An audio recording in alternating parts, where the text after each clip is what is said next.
विपक्ष के द्वारा चलने नहीं दिया गया। समूचा विपक्ष और विशेषकर कांग्रेस पार्टी के इस प्रयास की मैं घोर निंदा करता हूं। अरुणाचल में 8 की देर रात और 9 की सुबह घटी घटनाओं का हवाला देते हुए विपक्ष ने बहुमूल्य प्रश्नकाल को स्थगित करवा दिया। इसका कोई औचित्य इसलिए नहीं था कि पार्लियामेंट्री अफेयर्स मिनिस्टर ने स्पष्टता से कह दिया था कि 12 बजे इस देश के रक्षा मंत्री श्री राजनाथ सिंह जी इस विषय पर सदन के सामने अपना बयान रखेंगे। जब बयान रखने की बात कर ही दी तो इसका कोई औचित्य नहीं था। मुझे भी थोड़ा आश्चर्य लगा। फिर मैंने प्रश्नकाल के सूची को देखा तो 5 नंबर का प्रश्न देखकर मैं इनकी चिंता समझ गया। 5 नंबर के प्रश्न है राजीव गांधी फाउंडेशन के FCRA रजिस्ट्रेशन को रद्द करने के बारे में। अब उन्हीं के कांग्रेस के ही सदस्य के द्वारा यह प्रश्न पूछा गया और जवाब में बहुत स्पष्ट था। अगर तो मौका देते तो मैं सदन के पटल पर भी बताता कि राजीव गांधी फाउंडेशन को 2005-6 और 2006-07 के वित्तीय साल में चीनी दूतावास से 1,35 लाख रुपए का अनुदान प्राप्त हुआ था।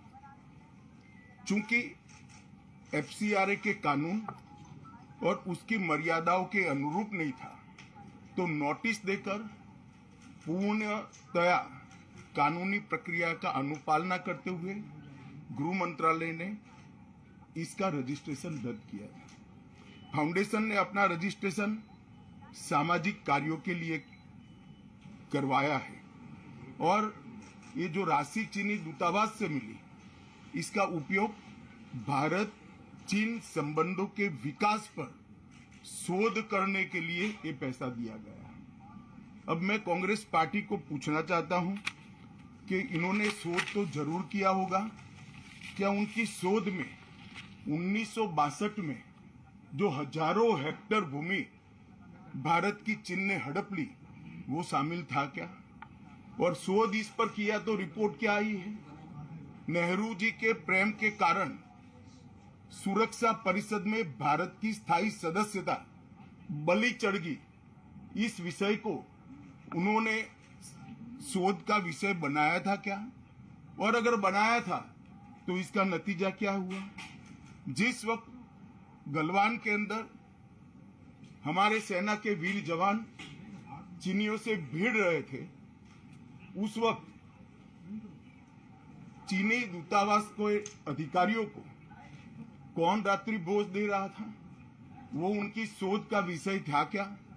अगर था तो उसका नतीजा क्या हुआ? जब उनकी सरकार थी तो 2006 में भारत में चीन के दूतावास ने पूरे अरुणाचल और पूरे नेफा पर दावा कर दिया। वो उनकी शोध का विषय था क्या? अगर शोध हुई तो उसका नतीजा क्या हुआ? 25 मई 2007 को चीन ने कांग्रेस के ही मुख्यमंत्री दोरजी खंडू को वीजा देने से इनकार कर दिया क्योंकि ये तो हमारा ही हिस्सा है अरुणाचल। ये भी शोध किया गया क्या? 13 अक्टूबर 2009 को मनमोहन सिंह की अरुणाचल यात्रा पर चीन ने आपत्ति जताई, वो आपने जांच किया है क्या? और 2010 में चीन ने जम्मू कश्मीर के लोगों को स्टेपल्ड वीजा जारी करने की प्रथा शुरू की, ये भी क्या आपका शोध का विषय था? 2011 में कांग्रेस सरकार ने चीन की धमकी के बाद हमारे रोड और वाइटल बॉर्डर इंफ्रास्ट्रक्चर्स का निर्माण डैम चौक में रोक दिया। ये क्यों रोका गया इसकी भी शोध की है। मैं कांग्रेस पार्टी को पूछना चाहता हूं, ये दोगला रवैया जनता के सामने नहीं चलता है। जनता सब देख रही है। आपके परिवार द्वारा चलाया गया फाउंडेशन, उसका FCRA रजिस्ट्रेशन चीन की दूतावास से मिले हुए अनुदान से समाप्त हुआ है। आपके ही समय में हजारों किलोमीटर भूमि अवैध रूप से हमसे हड़प ली गई है। आपके ही समय में हमें मिली हुई सुरक्षा परिषद की सदस्यता आपने निजी संबंधों को बनाने के लिए चीन की भेंट कर दी है। ये सारी जनता ये सभी विषयों को जानती है।